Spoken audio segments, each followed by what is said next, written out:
Harris County Department of Education has come to, whatever the word is, and come to order. Thank you. And then we'd like to ask Kelly Toomey for invocation. It is 1:07.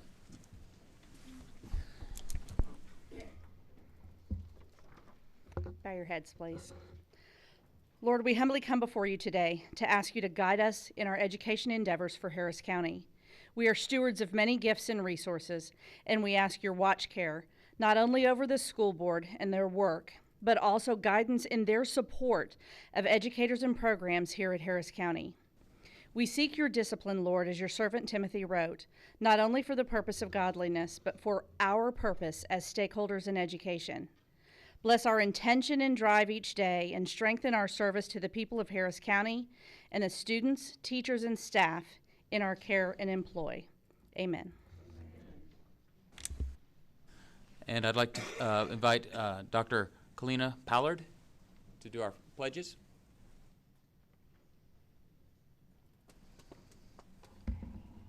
Thank you.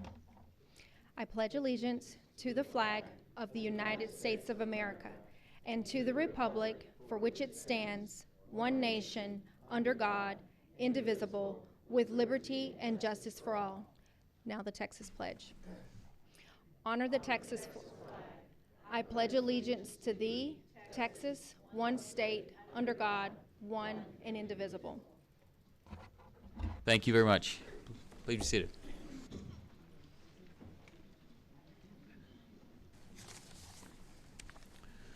The Board of Trustees of Harris County Department of Education now convened at a regular board meeting on Wednesday, September 18th in the boardroom at 6300 Irvington Boulevard, Houston, Texas. I wish to extend a warm welcome to everyone present at the meeting of the Board of Trustees. As trustees, we're here to set goals, listen to reports from the superintendent, approve budgets, contracts, personnel appointments, and make policy for the district. It is not the role of the board to make day-to-day operational decisions. The management and day-to-day operational is the responsibility of the superintendent. We have policies and procedures in place to resolve concerns and issues. This is a public meeting of the Board of Trustees, not a meeting of the public. Prior to this meeting, the board members received information related to the items of today's agenda. Agenda items will not necessarily be handled in the order listed on the notice. The meeting is open to all who wish to attend and hear the matters discussed. Now I'd like to address some law changes that went into effect as of September 1st. And I'll just read, this has to do with House Bill 2840, public comment at board meetings. The Texas Legislature passed House Bill 2840 this past session, adding requirement related to public comment to the Texas Open House meetings, effective September 1, 2019. Each member of the public who desires to address the board regarding an item on the agenda must be permitted to do so before or during the board's consideration of the agenda item. HCDE is in the process of revising its policy regarding public participation in the board meetings. Policy BED Local will have its first reading of revised policy in today's meeting. In the meantime, the following rules shall apply in order to comply with House Bill 2840. 1. At all meetings, including regularly called and workshop meetings, the board shall hear persons who desire to make comment to the board on agenda items. Persons who wish to participate in this portion shall complete a participation request card at least 10 minutes prior to the board meeting and shall indicate the agenda item about which they wish to speak. 2. At regular meetings, the board shall allot approximately 30 minutes to hear persons who desire to make comment to the board on non-agenda items. Persons who wish to participate in this portion of the board shall complete a participation request card at least 10 minutes prior to the board meeting and shall indicate the topic about which they wish to speak. 3. No participant shall be allotted more than 5 minutes total in the meeting, including public comment on agenda and non-agenda items. The participant's time may be further limited in sole discretion of the board president in the interest of time and efficiency. During the course of this meeting, the board may determine that a closed session is necessary. In the event that the board meeting in closed session to consider matters duly posted for this meeting as permitted by Section 551.071 through 551.084, inclusive of the Texas Governmental Code. I respectfully ask that you please refrain from talking while others are speaking and that the cell phones are turned off or in the silent position. Thank you for taking time this afternoon to join us for your interest in the Harris County Department of Education. Whew. Having said all that, let's get everybody rolling. Where's my list? Do you have a list? I don't think so. In the book? Here we go. Okay. Crystal Bessex.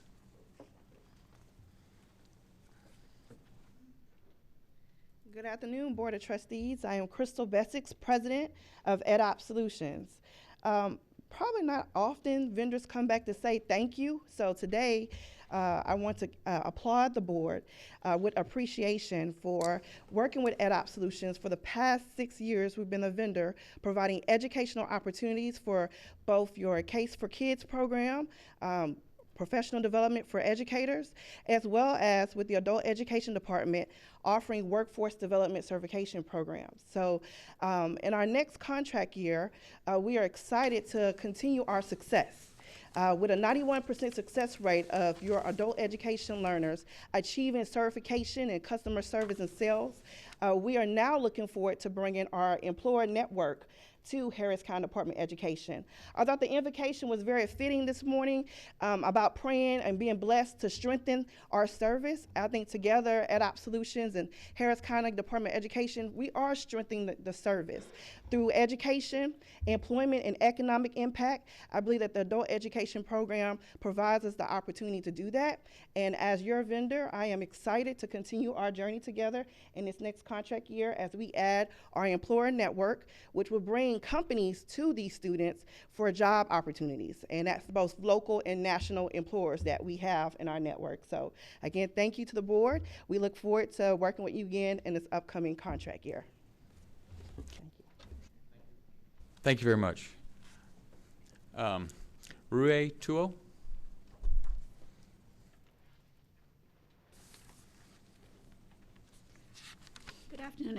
Good afternoon, everyone. My name is Rachel, and I'm here to address agenda item 7A and 7C. First of all, the 7A, you're reducing the tax rate from 0.0005190 to 0.005029.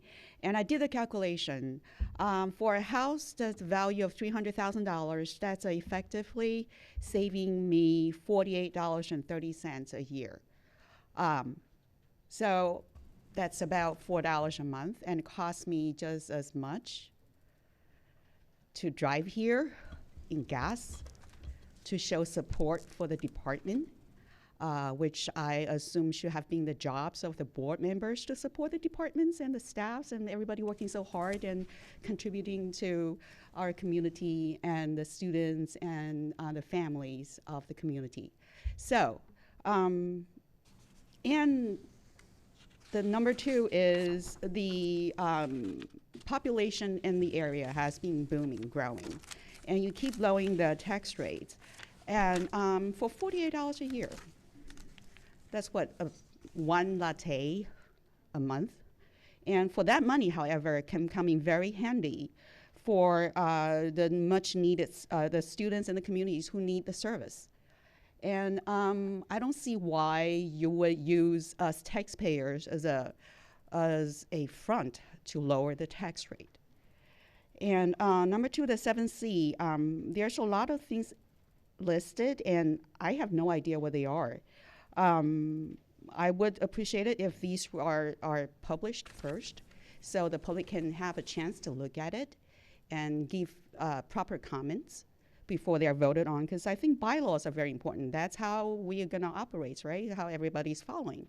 So it's very important that for the public to have, for the board to have transparencies and the public knows what's going on.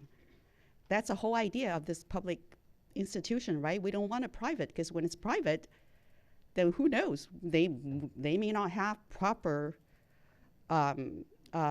oversight that we public can keep an eye on. All right, that's all I have to say. Thank you. Thank You. Dr. Mesqua, correct me if I'm wrong, I think our figures were substantially higher. I don't think it's $42 per person. They could probably be. It's actually $15.57, and then with the new rate proposed would be $15, so a difference of 57 cents. So it's a difference. How much would that affect the average taxpayer? You're saying 57 cents? On a $300,000 home. Yes. That you mentioned, it would be 57 cents. So 57 cents, not $42. 57 cents is the difference that a taxpayer would feel.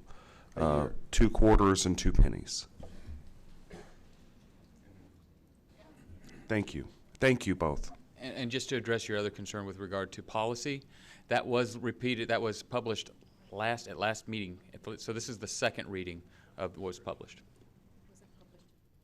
It was not? And that's on purpose. It was not. Is there some way where we could do it more transparent, where we could? So it's expressly exempt from the Texas Public Information Act draft policy-making documents, in which these red line versions of the changes are draft policy-making documents. Those are accepted from the Texas Public Information Act, and for that reason, they are not published in the agenda backup. They're sent under separate cover to the board and are draft policy-making documents. But just because it's exempt doesn't mean we can't be more transparent and let the constituents see it. So is there any specific reason besides it just being exempt that we aren't letting people see it? The reason for the exemption, if you look in the Texas Public Information Act that allows governmental entities to withhold drafts of policymaking documents, is the reasoning is that it would hinder the open discussions that would take place necessary to draft policy if the public could see, for example, that one version had, some language in it and that was eventually taken out and could scrutinize that. That would hinder the policy-making process and that open ability to dialogue with one another as board members. That being said, if the board, as a body corporate, decided that you wanted to release the drafts, the board by action could do so. I'm of a different mindset. I think sunshine is a good disinfectant, but that's what we're with. And if the board, as a body corporate, desired to do that, that could be possible. Trustee Norris, did you have a comment on that? Okay. The actual policy, though, is public. The current policy is public.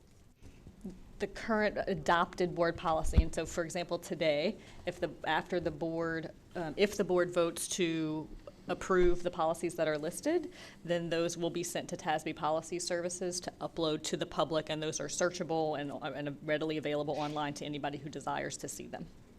Okay, so we did list each one on our agenda that we were going to discuss. So any interested person could be here to discuss any particular item if they see the change. Do they actually see this at all? They don't see the change. What was available to the public is the board's current adopted policy, not the red line changes that the Board of Trustees received under separate cover.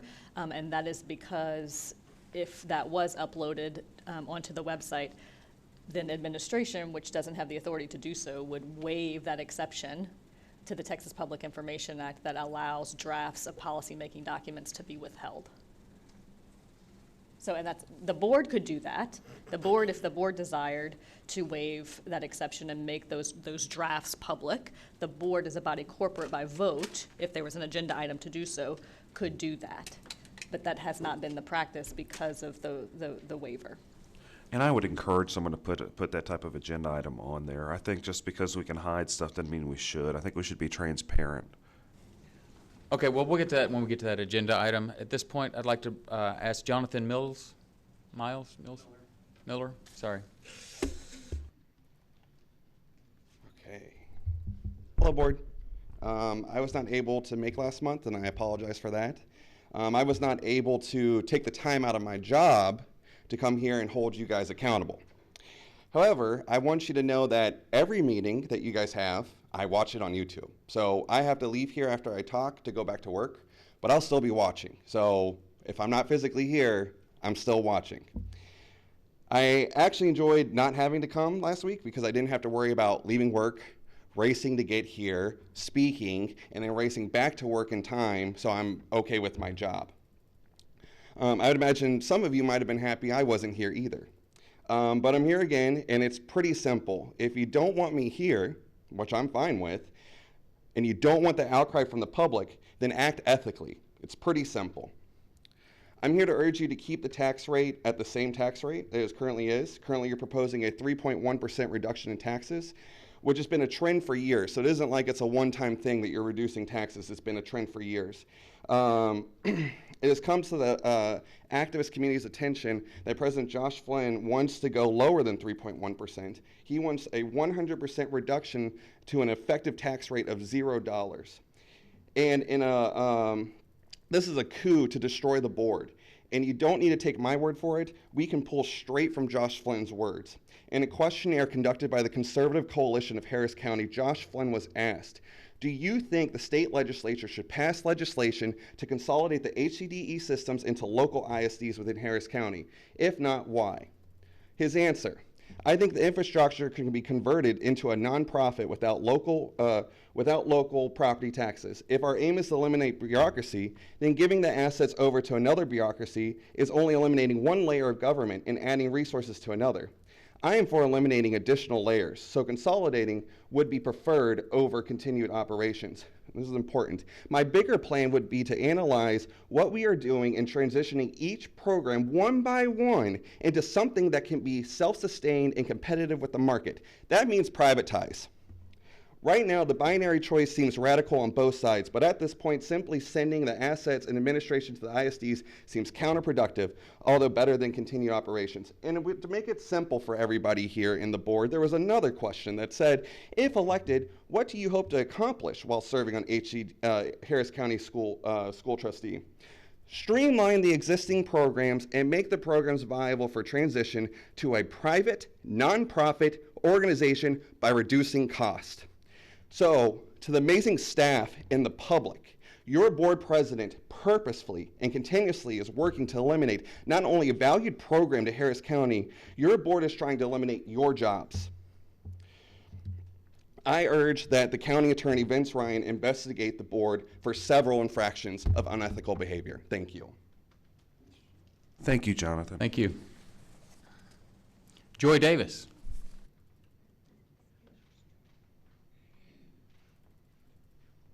Thank you so much for having me. And thank you for everybody that braved the weather to come out. I was just listening to his message, and it sounds like there's an ethics problem here. And one of the things, and I'm going to just read from the board member's code of ethics.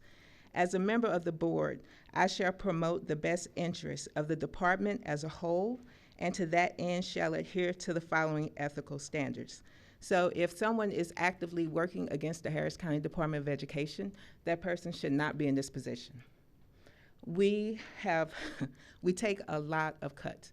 The education program, we have children that they're falling by the wayside, and they use wraparound services that are provided here.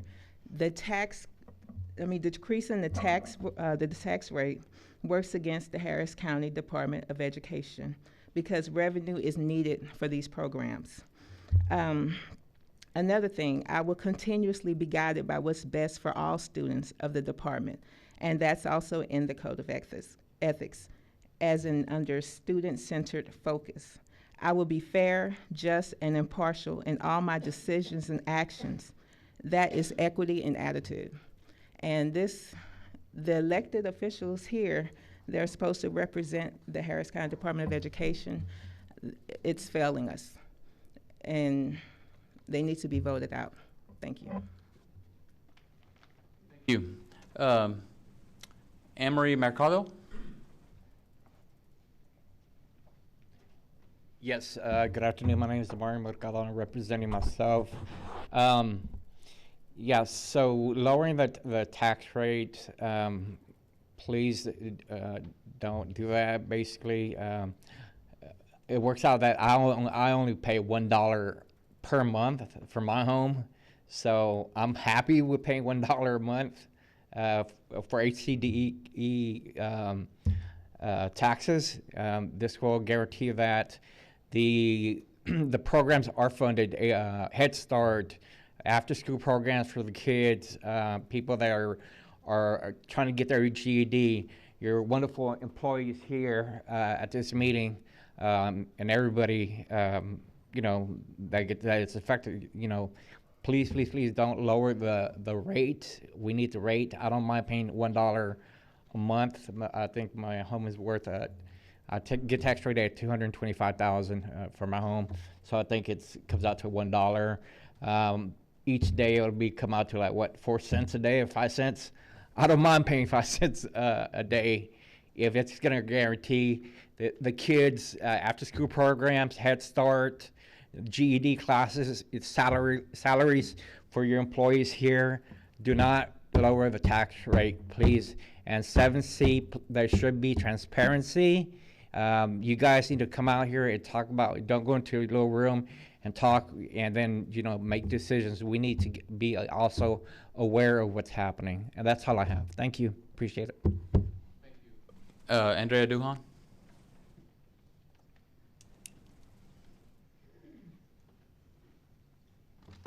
Afternoon, Board. I'm Andrea Duhan. Just talking about the tax rate again. I want to state something, though. Specifically, HCDE requires board members have certain qualifications to serve all of the students and staff of the entire Department of Education. And one of them is that they must be persons of good education and in sympathy with the public free schools. That is a requirement to serve on this board. In a questionnaire from a conservative organization, Mr. Flynn stated that he intended to make programs viable for transition to a private, nonprofit organization. That proves unequivocally that you do not, in fact, support public free schools, Mr. Flynn. We've heard you state in these meetings that you would like to bring the tax rate to 0. We can rewind the records on that. That would effectively defund these programs for the students that desperately need them. For all of these employees, 1,000 people almost, that work here could effectively lose their jobs because you wouldn't be supporting public free schools.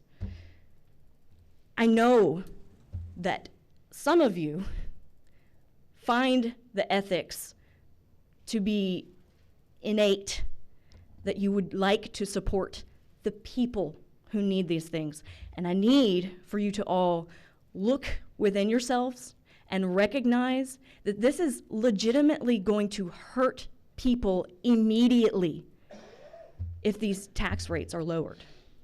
It does not hurt us to have the tax rate that we currently do. It helps us. It saves our ISDs money. So please, help us out. Support the public education system by supporting these tax rates. Thank you. Thank you. Deborah?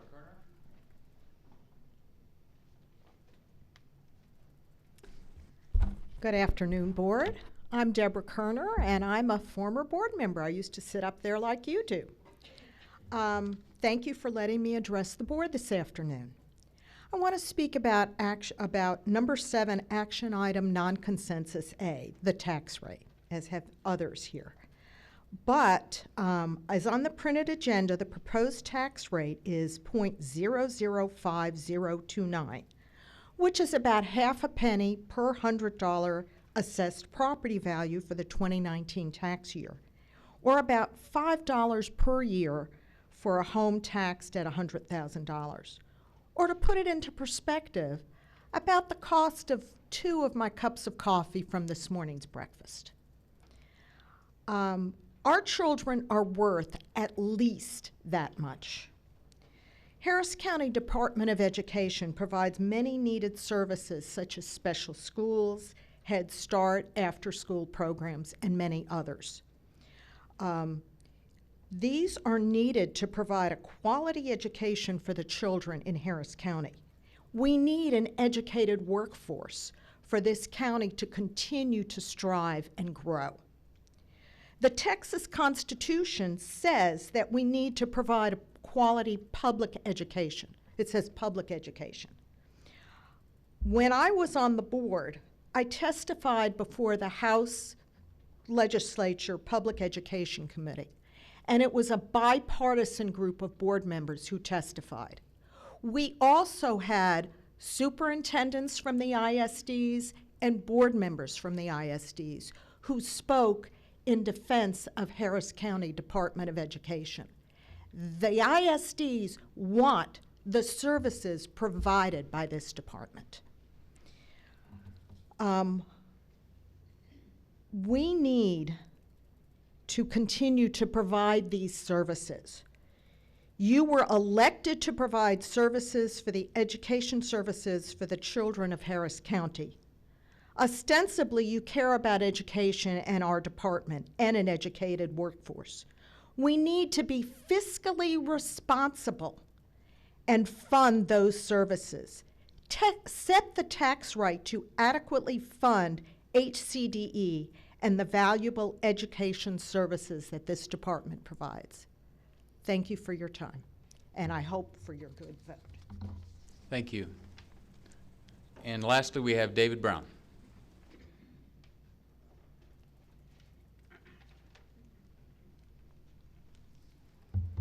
Good afternoon. My name is David Brown. I'm here to speak on lowering the taxes. I'm a first-generation high school graduate and a first-generation college graduate, and God knows where I would be if I didn't have programs to assist me along the way. I'm proud of Harris County Department of Education and all the good that it does for lower-served communities, special needs programs. It directly affects over 160,000 students. So I don't understand why we would want to, this is a village.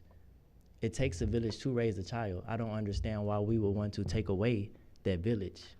So I'm here to remind us all that we all need some help at a point in our life, and these students most definitely need it, especially the special needs programs, some adult programs.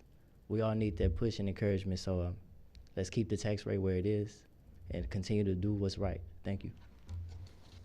Thank you, David. Okay, that ends our, oh, is there another one?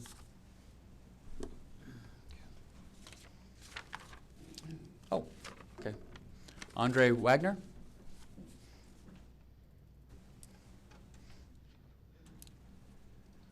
Sorry about that. Honestly, thank you for this moment to speak for a second. To the board, to the members, Mr. President, and the superintendents, thank you all for allowing me to speak. Just quite briefly to say that I did not have the opportunity of going to school here in Harris County. I didn't have the opportunity of going to school here in Texas. But as soon as I could, I came here. And I was supported by our institution, Texas Southern University and University of Houston, because the people of Texas invested in a quality education system. And I had the opportunity of being rewarded from those experiences. I graduated from Texas Southern University and now work, and I'm now a productive member of society. A lot of people in our system, a lot of people in this county depend on you all to be able to fund the education system to an equitable level. Now, the Texas Supreme Court, a Republican-controlled Texas Supreme Court, said that we do not fund our education system to an equitable level. And the legislature has put a lot more money into the education system, but we are still grossly negligent on our funding. There is a lot of big school districts. I live in HISD, and my sister teaches in HISD, and my mom teaches in Cy-Fair ISD. And a lot of the larger school districts are doing very well.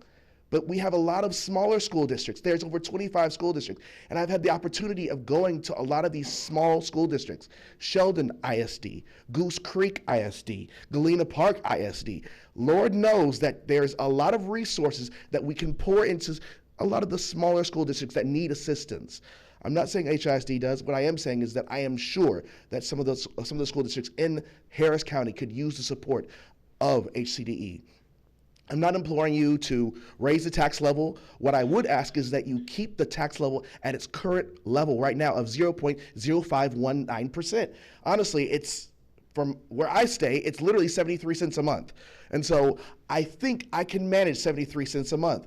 And so please, if you could, I understand fiscal responsibility and wanting to transfer burdens to nonprofits, whatever the case may be. I literally focus my attention to individuals that perhaps have a different political affiliation than I do, but it does not matter. I know you care about the education of children. And if that is the case, then please keep the current level where it's at, because there is so much more that can be done in the school districts that are not like AHISD, that are not like Cy-Fair ISD, that are not like Spring Branch ISD. I believe those are the 3 school districts that all of our board members sit on. But the small school districts, once again, Sheldon, Goose Creek, Galena Park, Deer Park, Channelview, these small school districts can use a lot more support that you all have the ability to provide. So if you could, please, please do not reduce this tax rate. I understand it looks good for an election, but honestly, I think that we can do more with those resources in other places than saving 52 cents or whatever in a year. I think we could use more with that. And keeping those 52 cents, when we multiply 52 cents among 1 million people, then it does a lot more for these small school districts. So if you could, please keep it at the tax rate. And thank you so much for your time. You all have a great day. Thank you so much. Okay, now this ends the open forum portion of our thing, and we go straight up to an annual update from Teaching and Learning Center, Dr. Frances Watson Hester.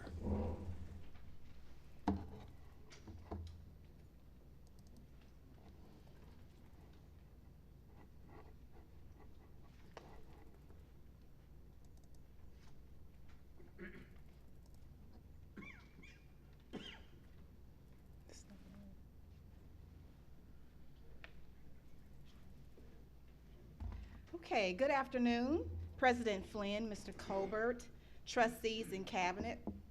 My name is Frances Hester, and I'm the proud Senior Director of the Teaching and Learning Center. We offer exemplary professional development throughout Harris County and beyond. I would like at this time to please have my team please stand, because none of this work will be possible without the Teaching and Learning Center's team. Let's please appreciate them.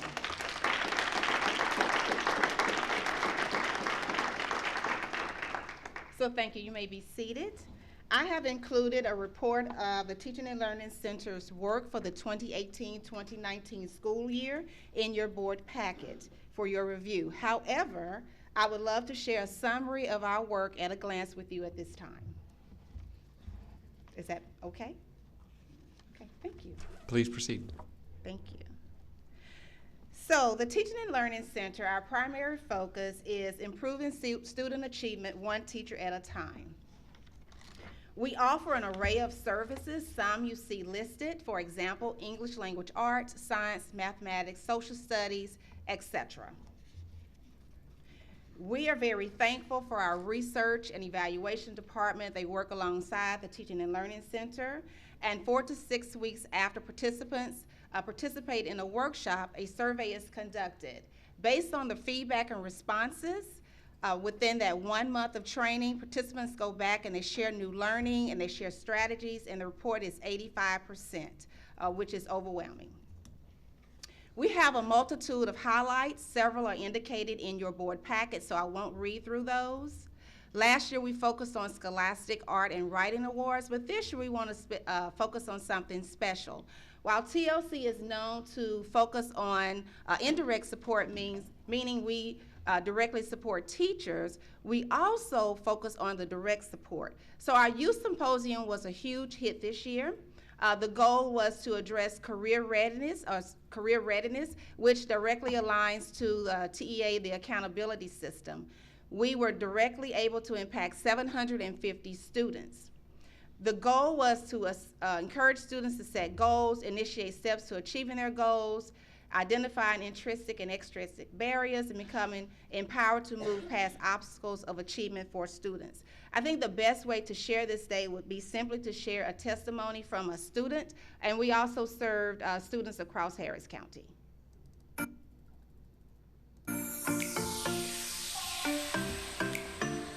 I got a chance to experience different workshops for youth, The really important thing that I got a chance to know was about financial literacy, because going off to college, I needed to be prepared. What to do when I run into debt, or how to avoid debt, and just how to basically balance and know what to spend on. This event is wonderful because you get a chance to connect with different schools, you get a chance to connect with different businesses and different mentors within this organization that many would not even have the opportunity to experience.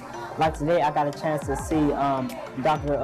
Ruckham, and he told me about his time overseas, and just having that time to really talk with him, this is something that I wouldn't be able to do elsewhere. Opportunity to live in many different states and cities and participate in a variety of education systems, but never have I ever seen this strong of a gathering for places. Professors or speakers always come in and talk about all the great stuff.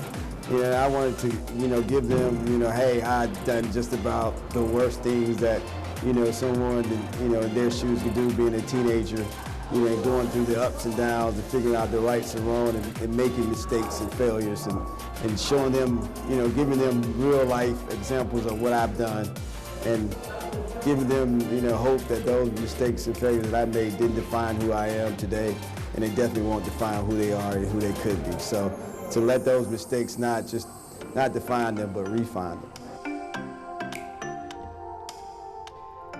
So we were very excited about this day because students actually got an opportunity to walk away with a true experience.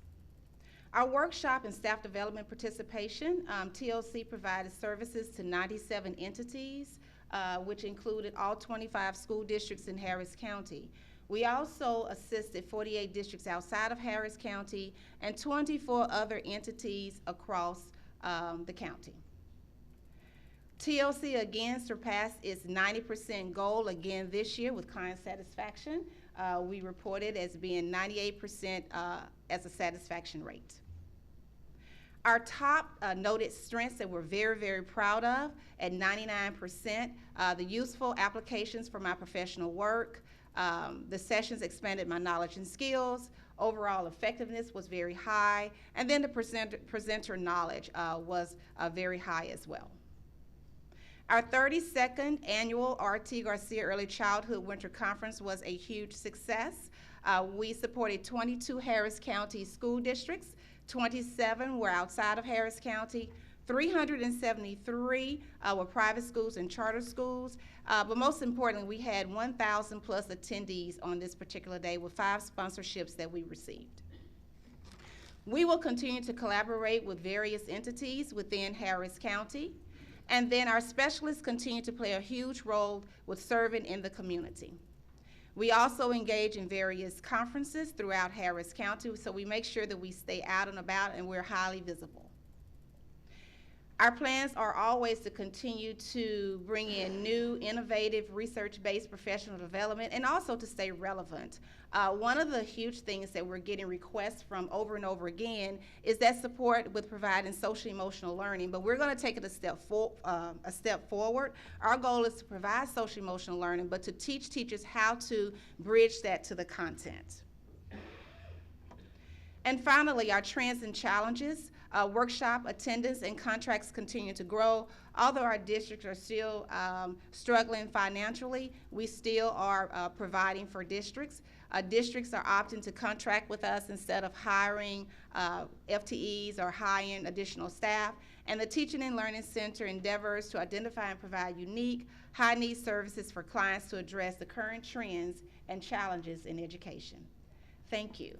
Do I have any questions? Thank you so much. Thank you.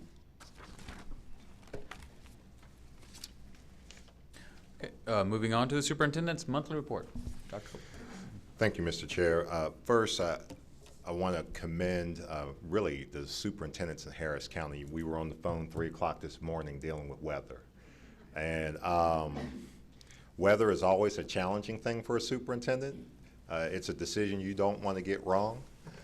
But I'm very impressed with the collaboration that has been shown by our superintendents and the coordination even through Region 4 and being able to allow us to make a very decisive decision And we were fortunate that, you know, the storm kind of wrapped around the city of Houston.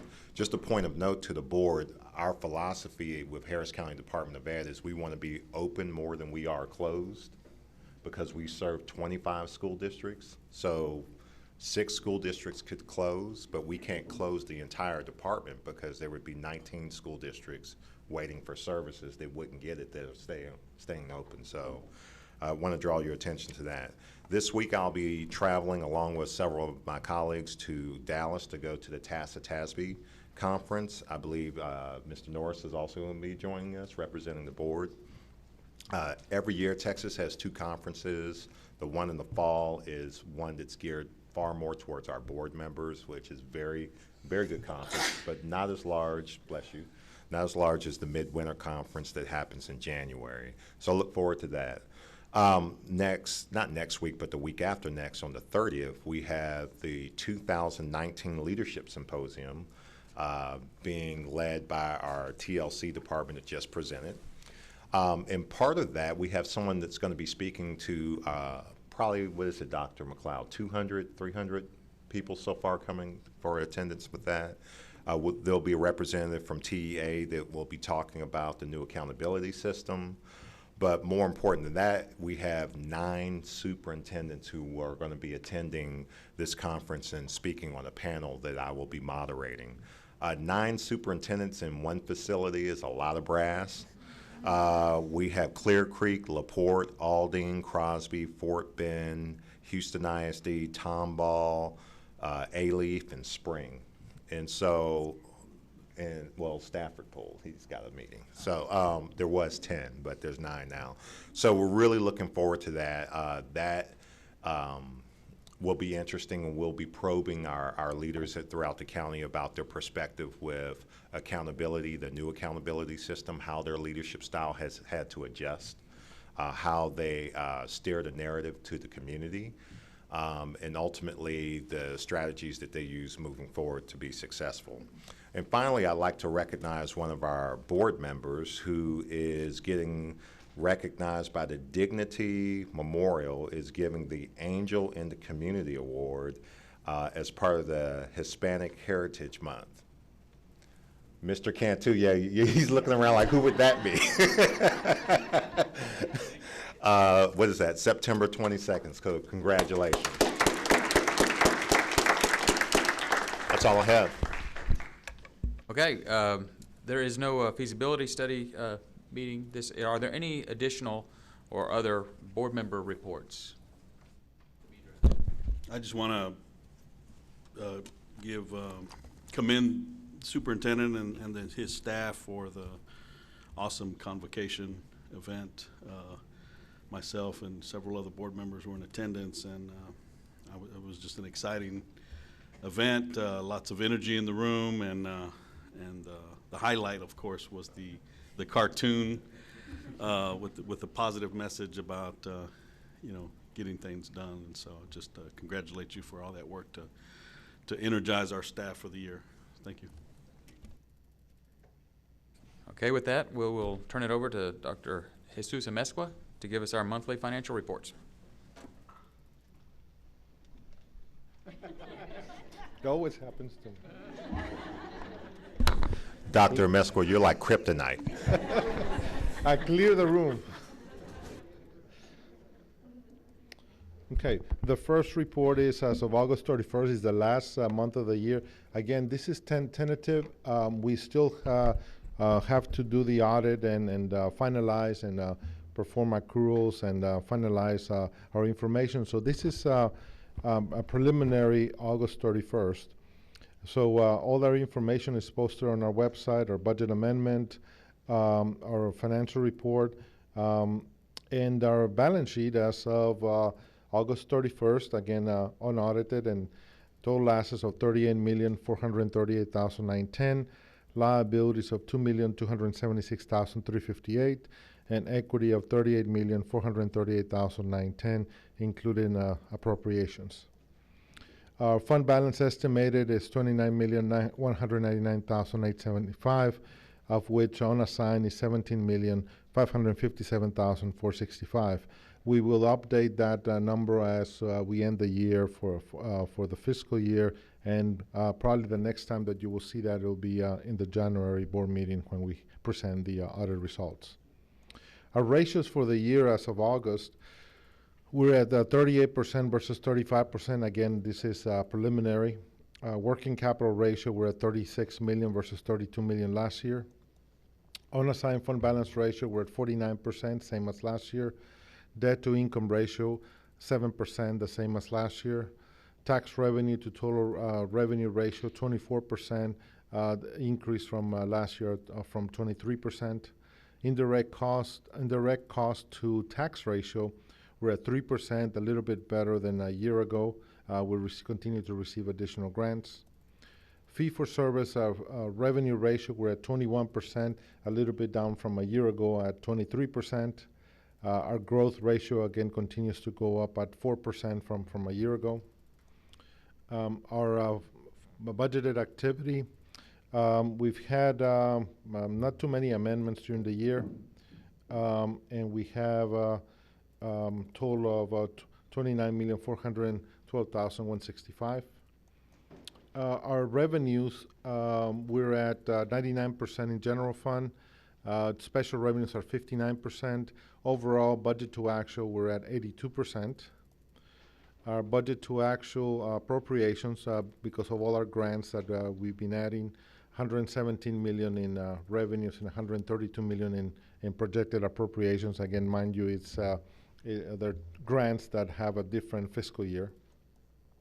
Expenditures, we're at 84% in the general fund, with about $2 million of encumbrances, 74% budget to actual for the year for all funds.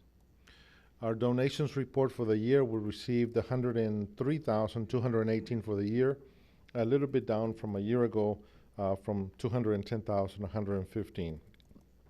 This month, we receive donations for Center for Safe Schools, TLC, Head Start, the various Head Starts that receive 24,529.77 in in-kind. This is the values that I was mentioning earlier today in a meeting. We started the year with 449 billion. We're at 483 billion overall, but for the year we're at 445 billion, which is about 5 billion less than when we started the fiscal year. And that translates to about 193,000 less in terms of levy because of the values not being certified. Year-to-date collections, 22.8, 22.9 overall, 97.9% on budget to actual, and we have approximately 170,178 in HCAT fees and tax office fees of 448,879. Our disbursements for the month approximately are 3.6 million. 371 checks, 615 transactions, and 6 transfers, and all the detail is posted and also part of your packet. Segment information we have includes encumbrances, so we still have some pending encumbrances. Educator certification, a negative 375,708. Records management, 123,154. School-based therapy, 1,927,219, and schools of 3,227,128. Choice variance right now, benefit ratio is at 6,317,826. In terms of our budget amendment report, we don't have amendments for the month of August for general fund, but we do have some grants of 99,321. Of which some of them are from Early Head Start, 37,000, Adult Ed, to adjust our grant, 94,571, Early Head Start to adjust the rollover amount by 30,804, Early Head Start training grant, $696, and our case adjustment to the actual grant of $750. In our AB West and PFC update for August 31st, we have total expenditures of 3,924,160, which was reported at the PFC, and those are the expenditures by month. We have earned year to date, or rather project to date, $425,555 in interest, of which approximately $44,834 are going to be set aside for reserve for arbitrage rebate at the end of the project. We have a total, again, from the PFC, $8,494,394 that is still in our funds, and we have a retainage of $108,676. These are all the list of the payment log that we went over earlier, and $3,924,000 is the total of all expenditures. Again, this is posted on our website, and this is our kind of a project income statement to date, totaling to the $8,496,394. The projected completion is still October. No, I think we need to adjust that. Yes, I haven't adjusted that, so I need to make that adjustment because we had a difference in the date and we had an amendment, so I'll need to update that number. Foundation update as of August 31st. We have a comparison of from one year to the next, $160,990 in assets, and same thing in equity. Cash activity for the different funds at $300.12, and also $68,726.41 from September to August 2019. Revenues of $201,731.55, and then earned revenues of $730. Expenses totaling of $133,476, and the miscellaneous expenditures of $299.25. Additional restricted expenses of $199, and also $60.29. The last two slides include how much is classified or restricted, of which that is $68,745, and then unrestricted are $259. So a total net amount of $68,426 is your net amount of your net income, revenues minus expenses for the activity year to date. Any questions on the financial statement before I go into the investment report? Okay. The next one is the investment report, and there's been a little bit of a change in the market, so you will see a little bit of what what interest rates are doing. So, with all that's happened with China, there's been an impact on rates coming down. So you will see that in our presentation. All our reports are posted on our website. The total portfolio is $45,524,860, of which 8.6 is the Public Facilities Corporation, and HCDE is $36,885,857. We have. Oh, thank you. That was Google. Try to. Okay, Google, stop. All of our funds are either Chase Bank, Lone Star Investment Pool, TexPool, and Techstar. 90% are investment pools, and 10% is the money market sweep account. In the in the PFC, we have Bank of Texas and also TexPool, 98% in our TexPool fund. We'll be adding another pool to diversify our investment pool, so you start seeing other pools also being added to the mix, just to make sure that we have enough diversity in terms of not put all our monies into one account.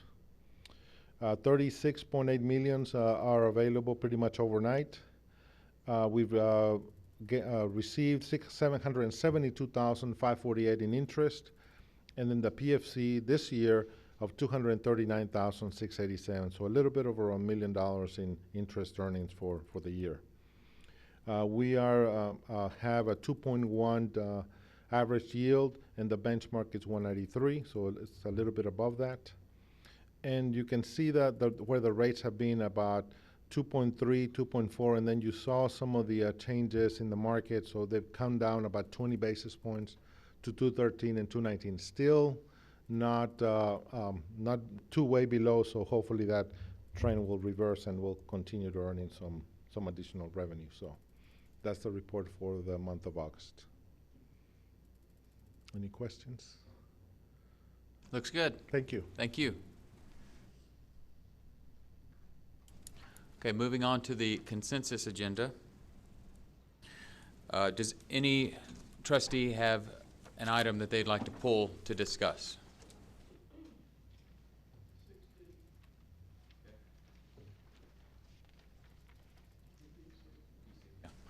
Any others? C2.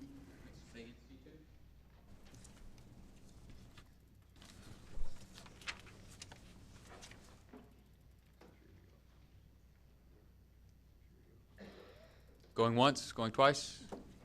Okay, so we can pass the consensus agenda, save D6 and C2. Is that correct?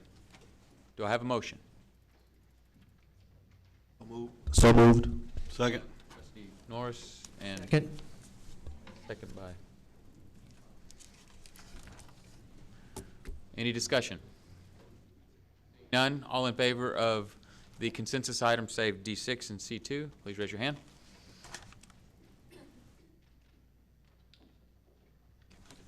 We'll go in order. C2, do you have something with regard to C2? Yeah, just a general question. Is this, I see it's for Choice Partners. Is this a contract with HCDE, or is it just setting them up in Choice Partners? I'm just want to be clear. Yes, hello. This is just a renewal of an existing contract. If you see the first two digits, the 16, it's a 2016 contract. It's just an annual renewal, but we do use them within HCDE. But all of our awarded vendors can transact business with us or anyone that has an interlocal agreement with us. So they're able to work with anyone else also.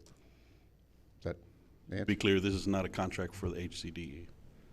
No. This is just a contract renewal. Because we just did that two months ago, right? But we do use them. For our building and NPO, because those are the officers that come. They're off-duty officers. Right.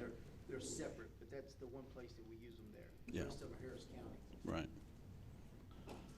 Is that good? Not the contract for us to use them here. Okay. No, that would be separate. It would have a dollar amount. Okay. All right. Clear this off the agenda. Is there any discussion with regard to C2? Do I have a motion? So moved. Second. Okay. All in favor of C2, please raise your hand. Okay. The next item is D6. This is more of a housekeeping item. I think there was a problem with the public disclose agenda item, and we need to amend D6 from the agenda, on the agenda. Yeah. And that's the removal of, if you'll look at the last line, it says, with an option to renew annually for up to 4 additional years. Under consensus, this was to just be removed, that line. So, do I have a motion to that effect? Discussion. Go ahead. That's not the reason I Okay, well then, let's dispose of this. No, that's, we're talking about this one. Okay, I'm talking about, I need a motion. To do what? To do whatever you want to do. Yeah. Okay. What motion do you want to make? I want to discuss it. What motion do you want to discuss? The amended one, D6, that you just talked about. Do we need to vote on the amendment first? Correct. Yeah, I need somebody to make the motion. There's one. Okay. Second. Okay. And this is just the amended motion. This is the amendment. Do you want to discuss about the amendment? Yes. Okay. Please. My question is, why is this for a contract for 5 years? This is not a normal situation for us. I know we can fail to appropriate funds, but why would we tie ourselves to these particular organizations for a period of 5 years? As amended is what?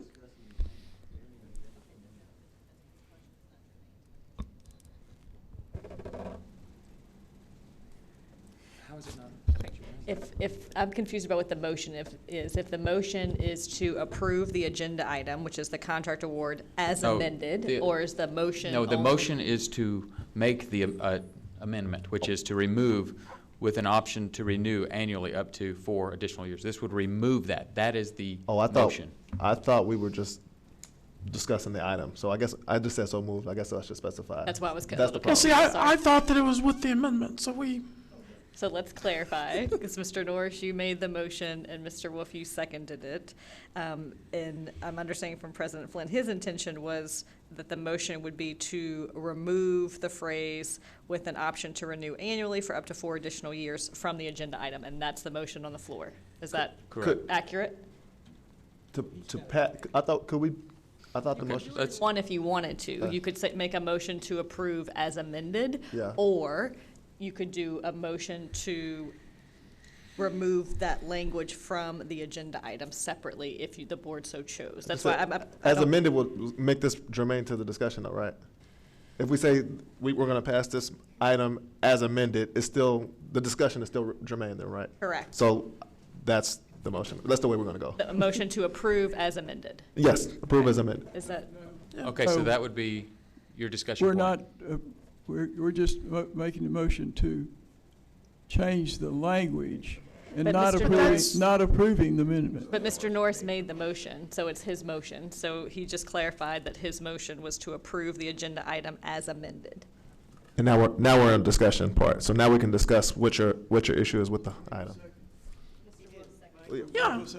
Okay, so, okay, now we can discuss? Now, why is this for 5 years? Well, we generally anticipate a 5-year life for our RFPs. We either go with 1 year with 4 renewals or 5 years.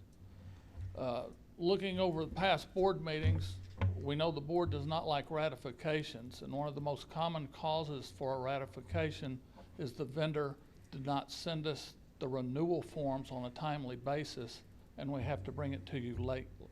A 5-year RFP eliminates the step where the vendor has to send us the renewal documents. We still reserve the right to cancel basically at any time, and also subject to appropriation. So every year we have a reason to cancel if we choose to. We can also cancel for cause or for convenience. So it does not hamper us in any way, but it will make it a little bit more efficient and effective, and the board will not have to face ratifications. Is there any difference in price, having it 1 year or 5 years? No. Okay, that's all I want to know. Thank you. In addition, the contracts, if they're over 50,000, they'll have to come back to the board because of the dollar amount. This is just a procurement piece. Once you award the contract and the dollar amount goes over 50,000, that has to come back to the board. Okay, so you're just. Correct. So it's really not for the convenience that you just said, because we're gonna have to vote on it anyway. Well, we still, every year we would have to bring the renewal back. Right. And then if we had a 50,000 or more contract, we'd have to bring that back as well. Well, any of there's a whole bunch of organizations here. Are they all over 50,000 a year? We've done some work, but we usually in adult ed program, it gets very close to the 50,000 threshold. Most of them sometimes are gonna be over 50,000. At the point that it's over 50,000, we bring them to the board. Okay. I prefer to be bothered.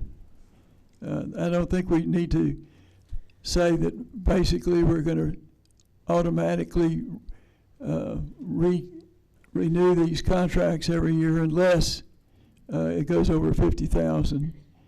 And are you saying that this particular contract has termination without cause provision? Yes. Other than just not appropriating the money? Yes. All the standard And- and- Okay, so how are we going to know that you do that? Say that next year you decided that such and such shouldn't be continued. How does the board find that out? You would not receive, you would not see the contract done. We would just not use that procurement. But you're saying that that's only if over 50,000. Whether it's a 50,000 or not, we would still do that. So we would not know that you terminated it. Not per se, no. Only if they were actually awarded an amount. Because we also have to report to you every month any contracts below 50,000. So we have to provide you with, and it's in the detail in the monthly agenda as well. Yeah, but that's only for contracts that you're adding, not contracts you're taking away. Right. Only for the items.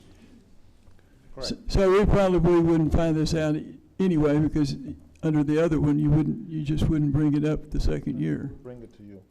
Okay. Well, I just think that, I don't want these people to think that they have a 5-year ride. Right. Well, we also have a due diligence that we have to do every year, every time we use them, because these are probably, most of them are federal dollars that we're going to use in the adult ed grant. Okay. And we have to do our due diligence every time that we do a contract, check for debarment, check that they're, do our due diligence before we do the contract. Okay, I'm happy. Any additional discussion? All right, seeing none, all in favor of D6 as amended, please raise your hand. Okay. Motion passes.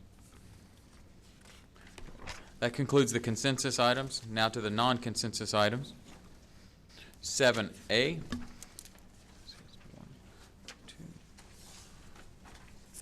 Discussion of truth and taxation calculations, effective tax rate, rollback rate, and approval of the tax rate for fiscal year 2019-2020. Do I have a motion? So moved.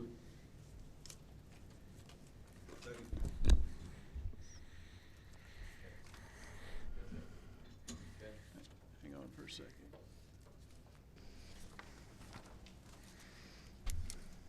What are you making the motion to do? 5029 rate. Yeah, as stated. So Don, do you have a motion to amend that? Yeah. Yes, I'd like to make a motion to amend the proposed rate in the agenda and adopt a tax rate of 0.005. Motion and a second over here. Can we vote on that first? This is No, amendment. this is an amendment to your motion. Okay. Second.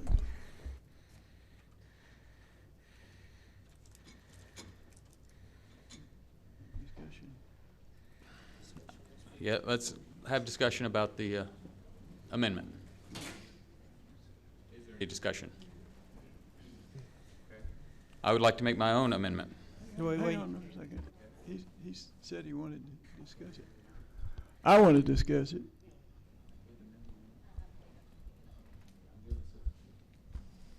Go ahead. Yeah. Are you? I'm going to wait on Sarah, I guess, here. Okay.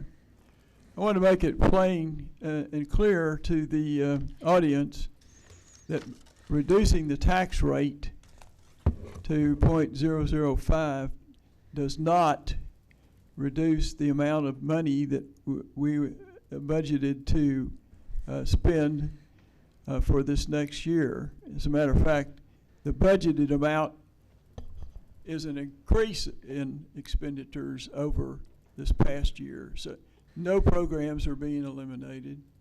It's just that the fact that the property values have increased sufficiently to allow us to reduce our tax rate and still fund a higher amount of expenditure for next year. So we're not cutting any programs, and we're not trying to reduce our service to the citizens of the county.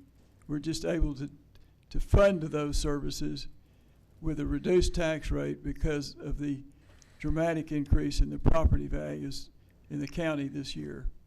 Don, I have a question. How much would your proposed tax rate bring in compared to the current tax rate? Well, I'm not exactly sure, but it's more than enough to cover the budget. because we would have had a budget surplus with the proposed rate. The taxpayers of Harris County would see an $800,000 increase in their taxes based on Trustee Sumner's amendment. So based on the .005 tax rate? Taxes would still go up $800,000. Can I make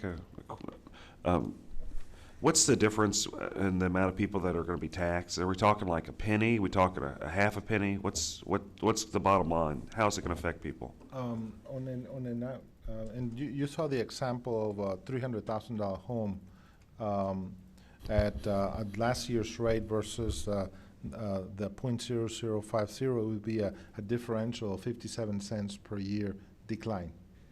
So it would save people 50 cents per year. Okay.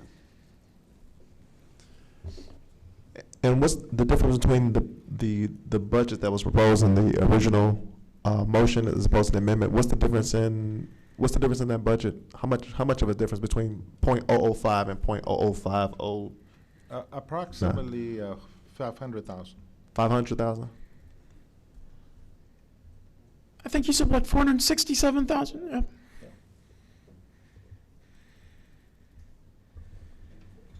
Just to be clear, the difference between the .50 and the other amount was it saves the taxpayers 50 cents, average 50 cents. On a $300,000 home. A $300,000 home a year. Mm-hmm.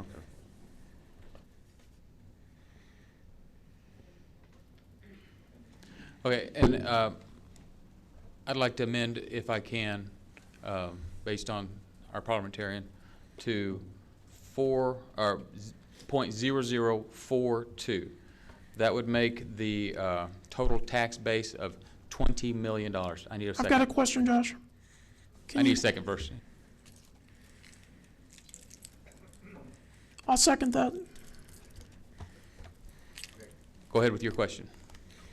Well, I would prefer to vote on his amendment, then come back with your amendment if you want to do that. Because right now we're talking about three different issues in one. Right now we're talking about the tax rate of .0042. Okay, that would generate the $20 million required to maintain the facility, and what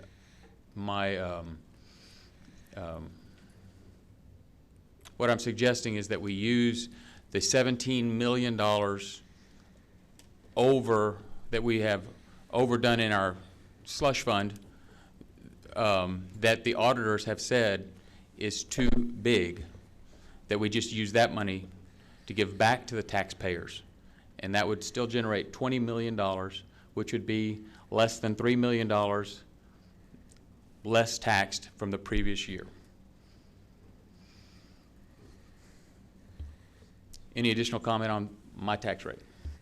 I do. So we'd have to shut down. What schools would we have to shut down if we followed his tax rate? Wouldn't we have to shut down Fortis Academy? There would be no shutdown because we would use the money that we have already taxed, the $17 million that we've already taxed the taxpayers of Harris County. And I know that money. And I know you stayed at a Holiday Inn last night, and you think you know everything. But I actually want to ask Dr. Mesk what he thinks. The differential between what we budgeted in our budget for 2020 and the 20 million, it's about $4.3 million difference in taxes. Now, a decline of $4.3 million into the budget, that means it's a significant reduction in our operations. So we would have to use fund balance money to operate. And generally, a organization does not use operating money from the fund balance because that's not a good business model. You don't want to use your bank account to pay for your payroll for your daily activity. You want to use your fund balance for one-time items that are non-recurring. That $4 million would be somewhat non-recurring because it is significant. I've got a question, Jesus. Our current budget, we have like a $2 million cushion in it or not? No, Okay. that's that $2 million that you mentioned is for construction projects that are targeted for the current year. All right. Yeah. Okay, based on the numbers that you presented, you had $17 million, over $17 million of additional funds that are just reserves. Yes. Okay, and those aren't even counting the reserves that we have reserved for the rainy day. Those are just over that, which is what the auditor said was we were overdoing our reserves. Is that true? Well, we have a 34% operating fund balance. Typically, you are anywhere between 25 and 30%. So yes, we have above average reserves, and that is usually a good business model to have because you don't know whether it's going to have another Harvey or you know, a slowdown of the economy or things. You want to be able to plan for it, and that's why you have reserves to be able to address that. But Jesus, do you agree with the auditor that we have too much in reserve? When you look at our fund balance, and you also look at that we also heavy on grants. We have to spend the money first and then get reimbursed. So we need to have a little bit higher than the average. So yes, we do have a little bit more than that, but it's because we also have a lot of grants, and we continue to add grants almost every month. But you think we'd be okay if we adopt Mr. Sumner's proposed rate of .005? Yes, the .0050 would be appropriate. We can still live within the appropriate means in the budget to be able to do that. So, Superintendent Colbert, please. Thank you, Mr. Chair. First, I'd like to say that I take a tremendous amount of pride in the fact that Harris County Department of Education for the past 5 years has lowered the tax rate below the effective tax rate each year. Being completely transparent that we've gotten more in the form of monies from the tax rate because property values have gone up, but we have disproportionately left money on the table, I guess, for lack of a better term, to try to be good stewards of the taxpayer dollars, and I think we've done that and demonstrated that yearly. The proposed tax rate that we offered, Dr. Amesqua and I have worked on for weeks, if not months, on that. We built a budget around that. And there's variables that we don't control that certainly keep us safe and try to have a positive budget if it is approved. The tax rate proposed by Mr. Sumner's is lower than that than what we proposed, but it is doable. It probably decreases our margin for error, assuming that we have, I believe, what was it, Mr. Sumner's 99.98% collections and the values hold what they are. To go below that, especially to go at .0042, would be a programmatic problem. Dr. Amesqua has said himself that, you know, we try to implement and maintain the discipline of a very good and effective business model that keeps us out of the red. This board passed a budget with us making the assumption that this would be a rate that would be approved, and to do something less than that would cause us to dip into savings to pay for operation costs, with not knowing what we're going to do this year, this time next year. Because we can make the assumption that this time next year we're not going to raise the tax rate back to what we're proposing now. So there's going to have to either be some programmatic changes or elimination of some things, or we're going to have to continue to suck money out of the savings, our fund balance, to be able to pay for operating expenses. That's not a good business model. And so I believe that the rate that was offered by Mr. Sumner's is a fair one. I think it's a compromise. And I think that it continues to show that we are good stewards of taxpayer dollars to the citizens of Harris County. And I think it's reasonable. I think the budget that we presented to the board was reasonable, and we didn't ask for everything in the world that we could have. We asked for what we needed to continue to function and provide service. Sure. So spending more money than you bring in is a really bad idea. That's the exact opposite of being fiscally responsible. I think it's a horrible idea to structurally set yourself up for failure. Other governmental entities have done that, and they're having serious problems with that. I know the city has done that, and even maybe some local ISDs have done that. It's just setting yourself up for failure. We're only talking about a few cents. This is a horrible idea. It's not conservative. just to be clear, we increased our budget last year, tax-wise, by $1.2 million. This current budget that was requested by Dr. Amesqua is going to increase the taxes by, and that's lower than what the folks had wanted us to do. We'll increase the budget or the taxes by $1.3 million. Trustee Sumner's still increases the budget by $800,000. My proposal at .0042 will actually decrease the taxes collected and give back the money that was overtaxed in the first place. There are $17 million that can be given back to the taxpayers. And as testimony from the public had stated, my desire is to bring it to zero, okay? And knowing that there's some legal ramification with that regard, my thought was, well, let's just put it at 0.0 or .001 so that we don't have to deal with the legal side of it. And then after that, seeing the budget, seeing everything else, I was just looking for a spot to where we can go back a few years, just 2 years back, where our budget was $20 million. And that would put us at .0042. We have the funds. We can sit there and certainly make budgetary adjustments over the course of a whole year and then come back with an increase in budget for next year, but we have to kick it off somewhere. We cannot continue to just accumulate a mass of money. This is, the auditors have even said it's not appropriate. So I would like people to vote on my .0042 rate, and then we can move on to Don Sumner's rate. The president seems to think that the city's model is a good model, spending more money than you bring in. I think it's a horrible model. I think it's dumb. And that's probably the easiest way for me to explain that. And this is a person, I actually own a business that generates in excess of about $5 million a year. I would not, in my own personal business, spend more money than I bring in, because it's just setting yourself up for failure. And then he even said he had the audacity to say he wanted to put the tax rate at 0. He wants to get everybody fired. I don't understand how he could even sit on this board. I don't see how you could be sympathetic for public schools if you want to put our tax rate at 0. It seems like you just want to break stuff, Mr. Flynn, and that is not conservative. You are embarrassment. Call the question. Question has been called. Is there a second? All in favor of the tax rate of point? No, you got to, we're voting on calling the question. I'm calling the question. All in favor of calling the question, please raise your hand.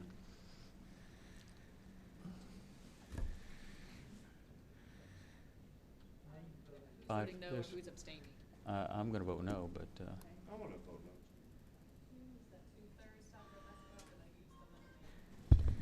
Yeah, that's 5 2/3, to 4. Yeah, you, I have to use a calculator to do my tax. okay, the question has been called. All in favor of the tax rate of .0042, please raise your hand. All opposed? Back to the original motion, which. No, the amended. The amended motion, which is .005. Don Sumner's. Any discussion? So once again, just to be clear, to go from the budgeted amount at .005.029, Dr. Mesqua, we'll put, I guess you have to make up almost $500,000 in the budget somewhere. I guess the question becomes, I'm not sure how easy that. I mean, I know it is a $100-some million budget, but the question becomes $500,000. I guess as Superintendent Colbert said, that does leave some less room for error. How big a deal is that? Because I don't have to shuffle. I don't shuffle that much money around. I'm just saying. So. Well, we'll just have to look at our spending patterns and be able to restrain. But Jesus, you said you thought that was reasonable, right? Mm-hmm. Okay. Yeah, we'll be able to accommodate it within the new year, but we'll have to have a plan of action on how to do that. Dr. Mensquez, would you have to cut services? Not necessarily. Okay. I'd like to make a comment since this is my motion. My calculations, based on a prior year's experiences, is that we always end up with an excess or a decrease in our budgeted expenses by at least that amount without taking anything out of the services we provide. To that effect, yes. So, for example, if we have turnover in our contracted employees, then we'll be able to save some money as we do that. So that's why we're counting on doing that. So most likely, you're not sure yet, but most likely will come from things here and there. I guess savings in salaries and savings in expenditures. You know, so we'll look at our spending pattern, primarily in our you know, how much we budget for 100% of our salaries, and we do have turnover, and you know, sometimes it takes a month or 2 months to fill a vacancy, and so we'll be able to absorb some of that cost. Any additional discussion? All in favor of Don Sumner's rate of a motion amendment at .005, please raise your hand.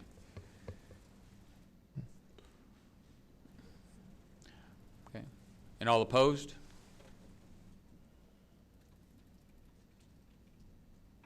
Motion passes 4-3. Next item, consider approval expenditure of a license agreement between CitySpan Technologies. I'm so sorry. That motion was to approve the amendment. Okay. Now you All right. have to. Okay, do back to main the original motion. All in As favor? amended. Yeah, as amended. All in favor of the tax rate of .005, please raise your hand. All opposed?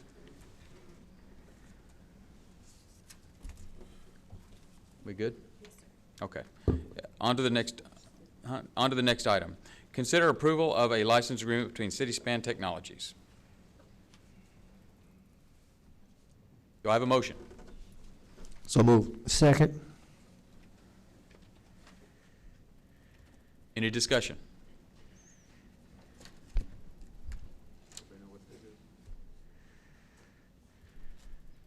Seeing no discussion, all those in favor of the approval of a license agreement between CitySpan Technologies, please raise your hand. Is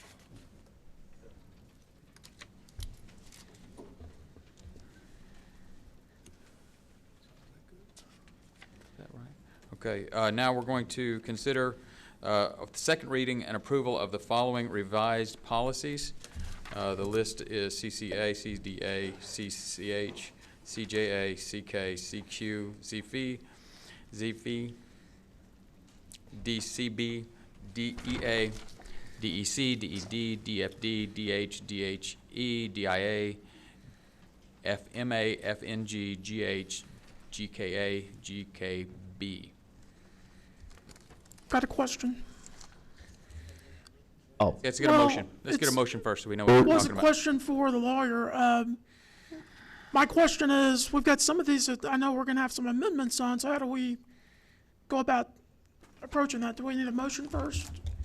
It's up to the board. I know for some of these, there were some questions raised about applicable laws, and so I'm happy to address those in executive session if you'd like. Do you have a list of the ones that we spoke about last time that we had you were going to draft some possible change in language?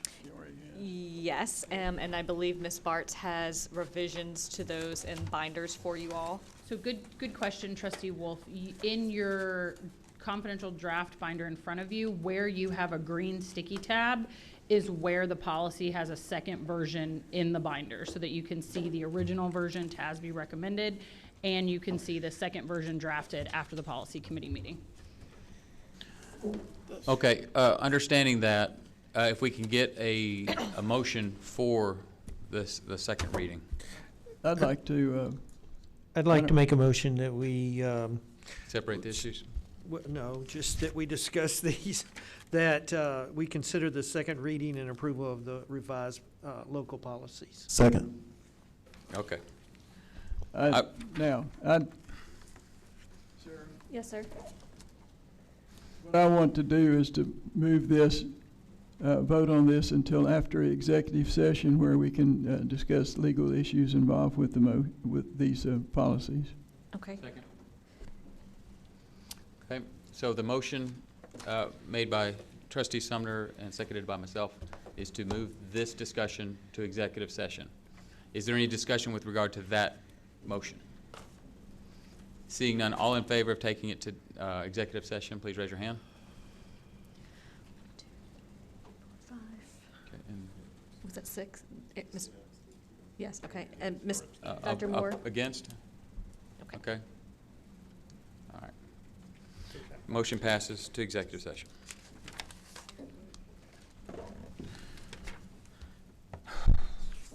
Okay, we do have an additional consideration of BED local that didn't make it on the first reading. Do I have a motion to accept the first reading, and we can discuss this? You actually don't need a motion because there's no action for first reading. It's just a review. Okay, well, we can discuss that in executive session as well with the other If stuff. there's legal questions, yes, sir. Okay. All right. Next, consider approval of First Amendment of Service contract between HCDE and EdOp Solutions, Inc. Do I have a motion? So moved. Second. I have a question. See, we're increasing this by 20,000. My question is, how many more clients will this budget increase allow us to serve?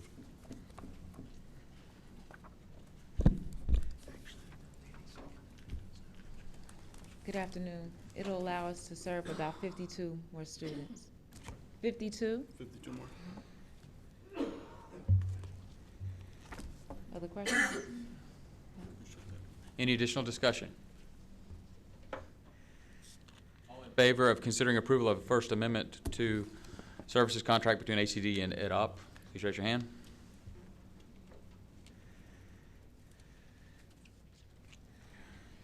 Next item, discuss the possibility of action to...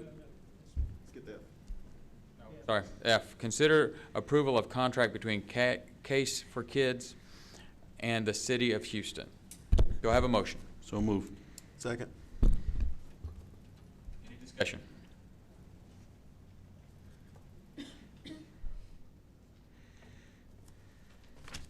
All this revenue comes from a, City. yeah. Okay. Seeing no discussion, all in favor of item F, please raise your hand. And I have a legal question on 7G, if we can move that. Yeah, let's get a motion first. Item G, discuss the possible action to fill HCDE trustee position 1, precinct 2. Do I have a motion? Oh. Motion is to discuss, or I guess we need a motion to discuss anything. Is there a motion? What motion do you want? Do you? Discuss. Well, we'll discuss what? We need. We're moving a motion to discuss possible action. Right. What is the possible action that you'd like to discuss? To fill the trustee's position. What it says in their process for. Exactly what it says written down there. I'm not proposing a trustee. We're just. Mr. Summers, is your motion just to discuss, not to approve a process, but just to talk about it? Yes. Yeah, okay, thank and you. Mr. Norris has something to say about this. Yeah. So. Well. Sure. Oh, yeah, I'll second. And I wanted to ask a legal question about it, so we could come to that after the executive session. Is your motion to send this to executive session as well? Well, yeah, but it's not really a motion. We don't have to take a motion on it because we're asking for legal advice. It's one or the other. It's at the board's desire, however you'd like to do it. Usually by consensus of the board, if the board would like to consider an item in executive session, unless someone objects, that's how it's done. But if somebody does object, then a vote could be taken. Well, we've got a request into the Attorney General's office. I'd like to discuss that. Sure. And we can discuss that in executive session. That's no problem. Seeing that there is actually no motion on the floor, Yes, there other is. than just discussion, that's really not a motion. That's just discussion. Well, you have to get it to the floor. Right, you have to get, if you have a proposal that you want to address and you want us to talk about, Okay, you place that as a motion and we will discuss it. If Okay. there is none, then we'll discuss it in executive session, and then we'll bring whatever you come to conclusion in executive session, we'll bring it here, bring it out to the public, and then we can discuss the motion that y'all want to Okay. bring up. Okay, so then how do we do that? I guess the question. Do you have a process to recommend, Mr. Norris? Yeah, so the process was going, as far as the process was concerned, I guess, So what is do we the do mo- with the so- last motion? Do we just so scratch the- it? The motion or was amend to it? discuss, but if a more specific motion is desired, I would suggest something like, I move to approve the process for filling the vacancy, and then you can discuss with the board what that process is. Yeah, that's what we need.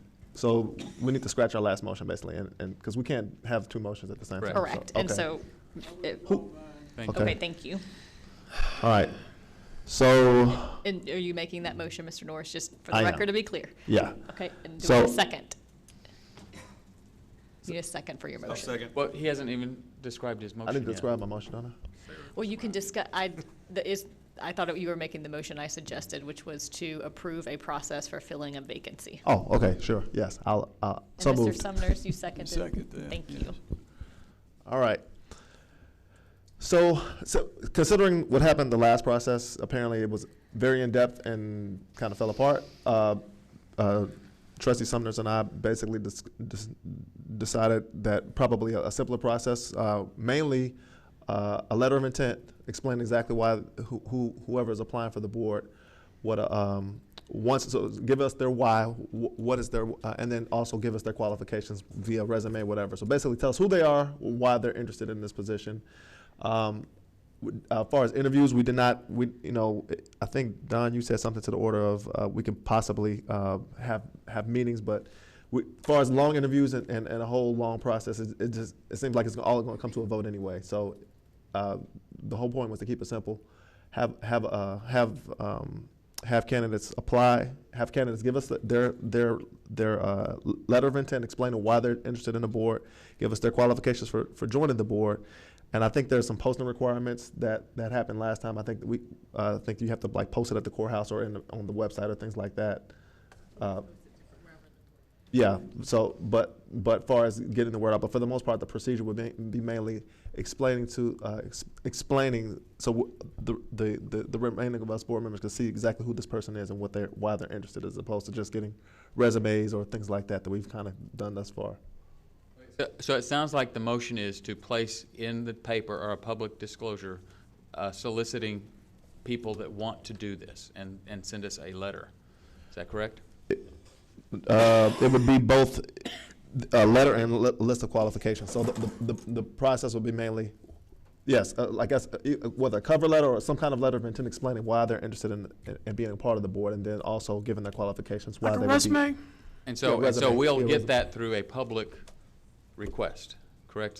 Is that the motion, is to make a public request? The motion or- is just the procedure, yeah, the motion is just that process. So the process being having who they are and why they're interested, so to speak. I guess that's where I'm trying to clarify the motion so that we can actually write it down. So we're going to solicit people that are wanting to show, and that solicitation, the request would be their qualifications and their reasoning for wanting to be on the board. But we're going to solicit that, so that's what the process is to just do a public solicitation for the vacant board position. Yes. Okay. Can we get that? Can we do that? Yes, sir. I might suggest one piece that was done before that I would recommend be done again this time as well is that with the prior vacancies, when a process was used, and you're free to tweak the process, of course, or have no process at all, you all know that. But one thing that I would recommend if you are going to do a process is to have the interested individuals complete this affidavit that goes through item by item the eligibility and qualifications to serve, which would include a statement that they reside in the precinct that's being vacated. Right. Okay. Yeah. Okay, and we can make that in the public request, right? Correct, and so I think the process would be as simple as interested parties should submit a letter of intent, qualifications, whether that's a resume, et cetera, and then third, a completed affidavit, and we would upload this affidavit onto the website so they could simply download it and complete it. And then, of course, the board would need to discuss some sort of deadline by which candidates would need to submit this information. So do we have any language for a public request at this point, at this juncture? I think the motion on the floor is to approve a process for filling a vacancy, which would include, and the process includes interested candidates submitting a letter of intent, second, qualifications, and third, the completed affidavit.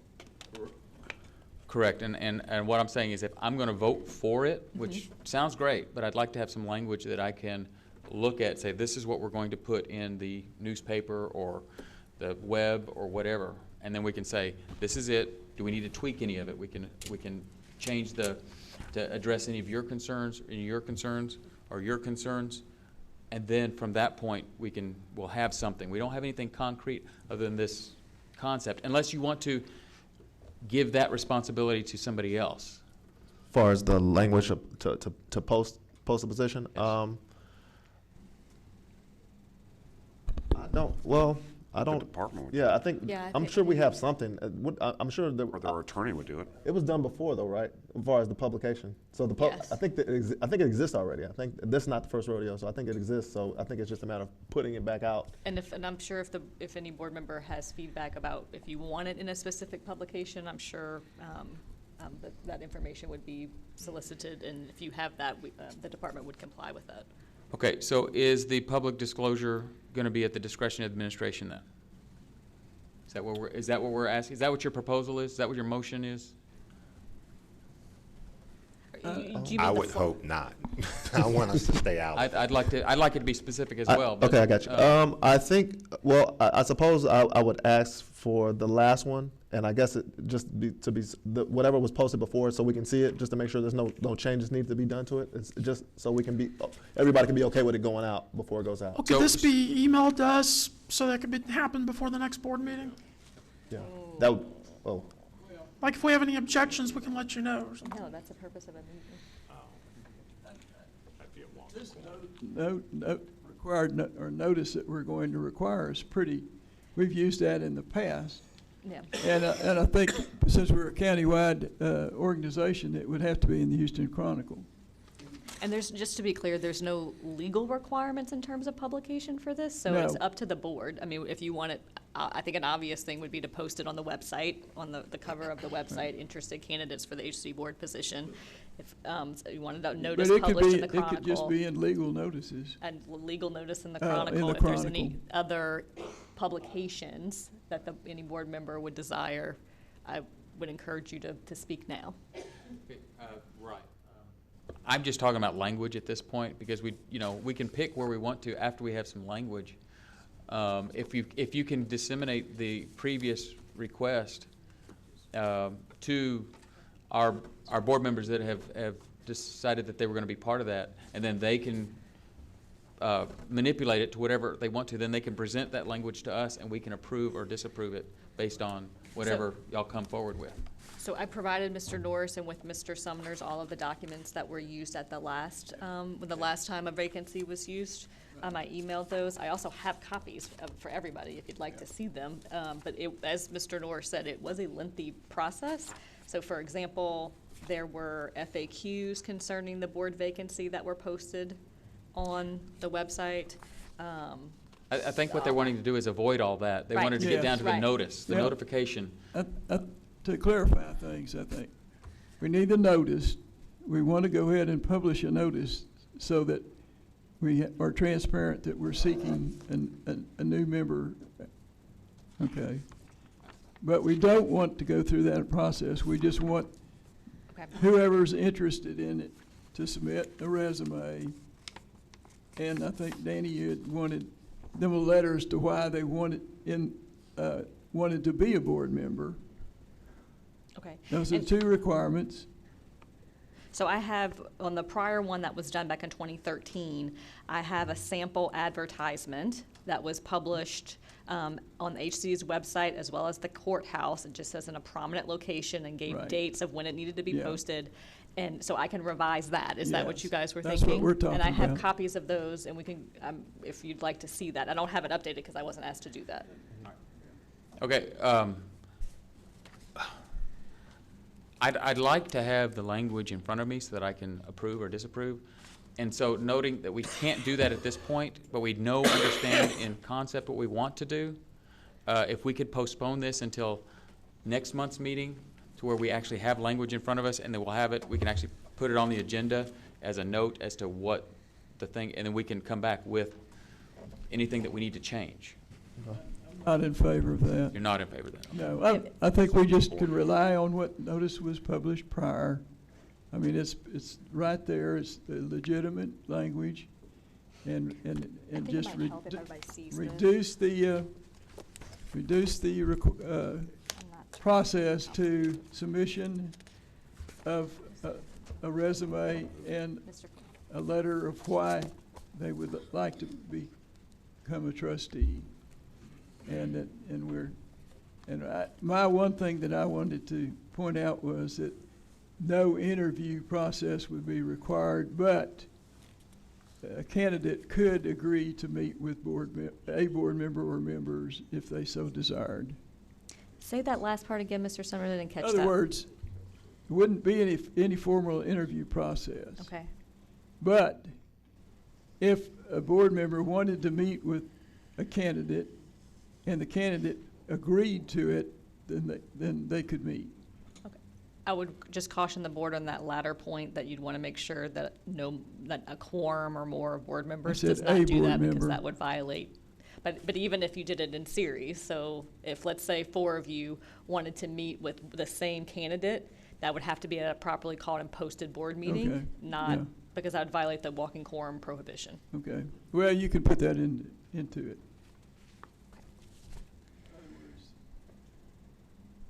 Provided a quorum of the members does not meet with the candidate. I don't think that's going to happen anyway.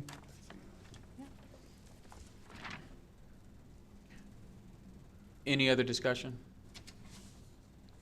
Okay, just because, I'm just making it clear, I'm not going to vote for this because I don't have any language. I have no idea what's going to come up. And so my vote will be against the motion at hand. So. And one other thing for our discussion, this is something I thought about after Don and I talked. I just wanted, and I don't think it's be a problem, but I just wanted to make sure, because I thought about, in theory, it's possible that, well, I guess George won't be able to vote, but the remaining 6 of us can. And I guess if for a strange reason, I want to make sure it was the remaining 6 of us, because for whatever reason, if we had a meeting and say 2 people were sick, it's possible to, I guess, in theory, that 2 or 3 people can basically, which is basically half the board can possibly nominate somebody. So I don't know how, I don't even know if that's a process. I want to throw it out to the board when I thought about it, but it's theoretically possible that 2 or 3 people can pick somebody that all of us have to work with. So I'm not sure if we just want to make sure that it's whatever the decision is made by the remaining 6 of us to make sure that. You still have to have a quorum. That's right. Yeah, but I mean, say a quorum is what, 4? So it's 4 people and 2 or 3 can, I mean, three can basically, 2 or 3, even say for some reason 2 people were for and 1 person abstained, 1 person voted against, it could still be. That could happen. It's possible that 2 people could possibly, I mean. And I believe I've looked into this, not for this specific issue before, but whether or not the board could require more than a majority. So that's basically what you are suggesting, is that requiring all board members to be present, or requiring like more than a majority of those present and voting, which is the general rule. And I don't think that the board can do that. So I would encourage board members, if you care about this issue or any issue, you either need to be here present to vote, or you can video conference in accordance with the board rules to do so. But that what you just explained, yes, theoretically could happen. And also, George could, though he might not be able to vote, that's still up in the air. He still can endorse, or you could still say a He candidate could suggest, sure. And plenty of us will take that into consideration, George, who you'd want as your replacement. You just can't formally. And there's a question whether he can or can't. And I know your opinion is he can't, and you very well might be right. But, At this point, at least you can do is, you can say who you like. Absolutely. Okay, would somebody that made the motion please restate the motion so that we can vote on it? So, the motion would be to have it, well, I guess, Would you like for me to try? yeah, please. And please correct me if this is not your motion. It's a motion to approve a process for filling the vacant position of Position 1, Precinct 2, with the process to include a one-page letter of interest, a resume, and a notarized affidavit affirming that individual's eligibility qualifications. And to further include that no formal interview process will occur. But if board members desire to meet with a candidate, they can do so provided a quorum of the board is not invoked. And you didn't mention the publication of the notice. And the process will be published via an advertisement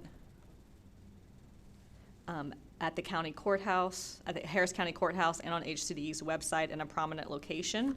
And I need feedback for how long you would like it posted, as well as when is the deadline for submission. I think the next 3 weeks. Okay. How about posted for 3 weeks, because Yeah. we're not sure exactly when the first date of publication will be. Right, So yeah. posted for, Period open of- for a period of from- 3 weeks. And when would the deadline be for submission? 3 weeks. Okay.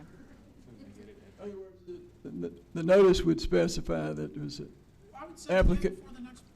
Or how about October 14th, which is that Monday before the next board meeting, which is That's October good. 16th? That's good. And I can't remember, I don't remember if I heard your motion say anything about a supermajority, whatever you said? It can't. They can't do that? You can't, okay. So, okay. No supermajorities. There's no, okay, okay. It could be based on the membership, though, not present. Be based on board membership, not those present. I'd have to look into that, because I We haven't. can make that stipulation, is what I'm saying. The general rule is that a motion is passed, including a motion to appoint a vacancy, by a majority of those present and voting, which means not abstentions, those who are present either via video conference or physically present. But we could, as a board, restrict that to board present, members present. I don't believe that you can, but cannot I do would need that. to look at that before giving a formal recommendation.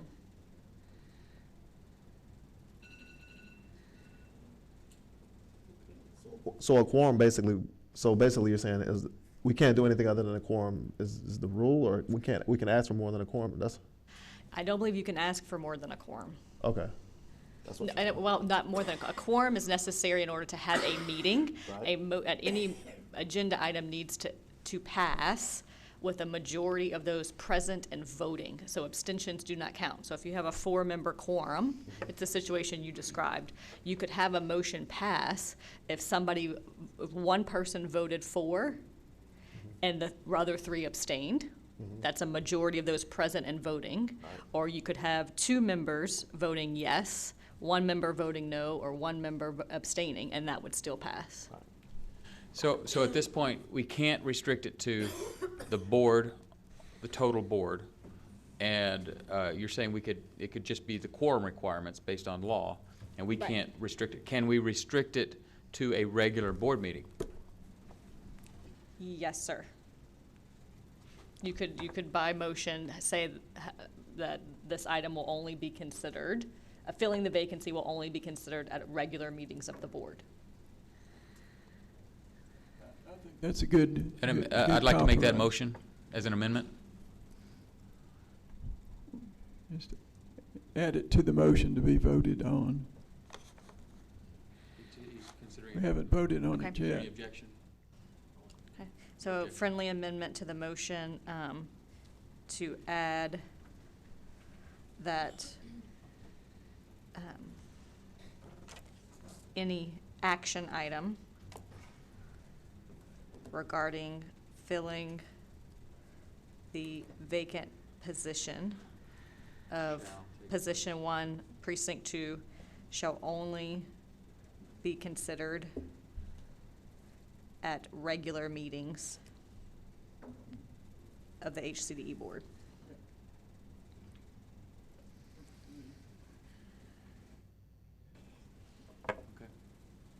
Any other discussion with regard to the motion that was just read and perfected? Hearing none, all those in favor of the process, please raise your hand. 2, 3, 4, 5. All those opposed? Abstentions? 2 abstentions. Okay, so now we're going to move to executive session. It is 3 o'clock.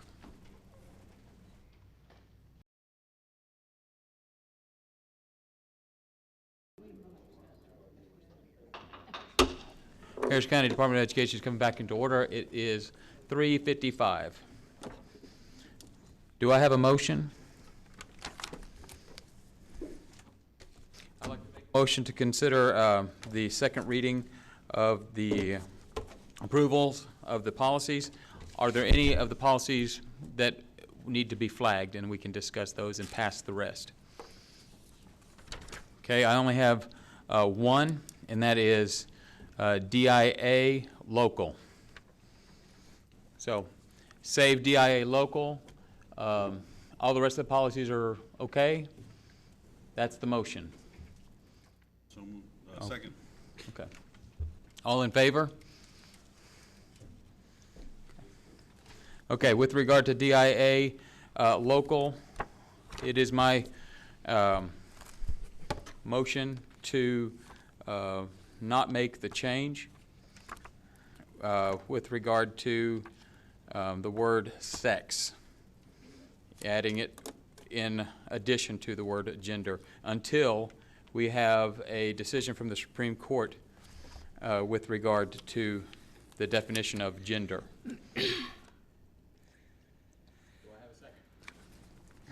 Second. Okay. All right, I'll go ahead. Just to be clear, that the motion is to exclude adding the word sex, but approving the rest of the changes? Correct. Yeah, that was the only redefinition. In effect, by adding the word sex to the already established gender, we have diminished the value of what the definition of gender is. And until the Supreme Court defines it for us, I think that it is better for us not to diminish the definition of gender as it has been understood for many years. If we are going to add the word sex, then I would like to make sure we have a definition of the word gender that we can distinguish the two.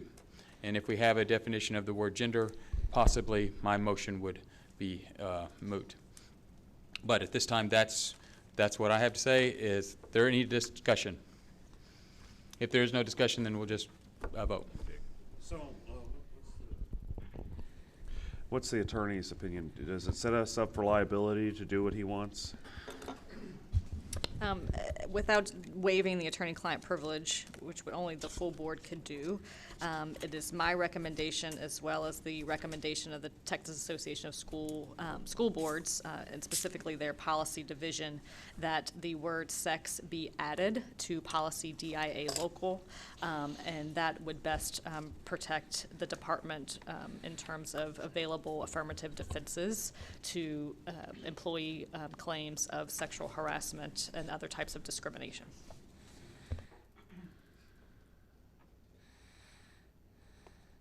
Discussion? Okay, seeing none. All in favor of the motion to remove the word sex in 3 different locations in DIA local, please raise your hand. All opposed? Okay, moving on to the underlying motion. All in favor? There was no underlying. Well, we have to approve the. We just need a motion, Oh, though. so move. Well, I've got a- Move to approve it as written. I've got a question. We need a second first. Second. Go ahead. We're moving to approve with the understanding of the changes that were discussed with the lawyer in closed session, right? Well, I'm talking about the tape recording and the stuff like that. The prior motion. I guess I'm asking that question regarding that then. Yeah. Those were the amended Okay, versions. Yes, yeah. sir. Any additional discussion? All in favor of DIA local as proposed? All against? Passes 5-2. Are there any other motions? Any other discussions? Go ahead. Motion to adjourn. Second. All right. All in favor? Let's leave.